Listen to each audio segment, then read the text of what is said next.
حالت کفر کا نکاح، اس کا کیا حکم ہے؟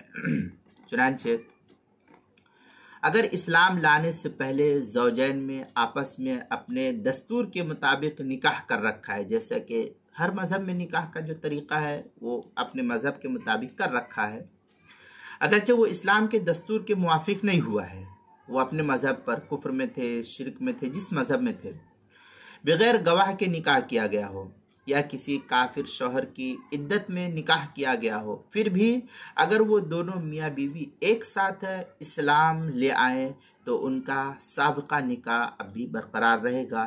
نیا نکاح کرنے کی اسلام میں جس طریقے سے نکاح ہوتا ہے ایسا نکاح کرنے کی ان کو ضرورت نہیں ہے۔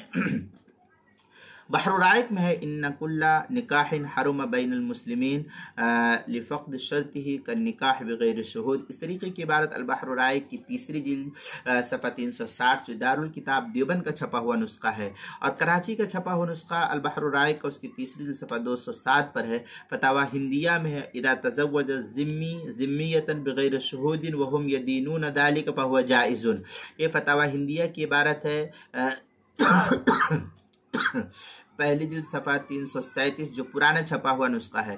مجموعہ قوانین اسلامی صفحہ 68 اور آگے فتویٰ تاتارخانیہ میں ہے اذا تزوج الذمی ذمیۃ بغیر شہود او بشہود من لا شہادت له وهم يدینون ذلك فهو جائز۔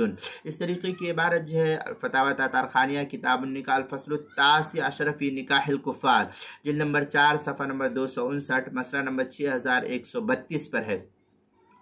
آگے مزید جو ہے فتاوی تاتارخانیہ میں ہے وَإِن وَجَبَتِ الْعِدَّةُ مِنْ كَافٍ وَهُمْ يَدِينُونَ جَوَازُ النِّكَاحِ فِي حَالَةِ الْعِدَّةِ۔ اس طریقے کی عبارت فتاوی تاتارخانیہ کتاب النکاح چوتھی جلد صفحہ 260 پر جو زکریا بک ڈپو دیوبند کا ہندی نسخہ اس کے اندر، اسی طریقے سے کتاب المسائل کی چوتھی جلد صفحہ 256 پر بھی اس کو نقل کیا گیا ہے۔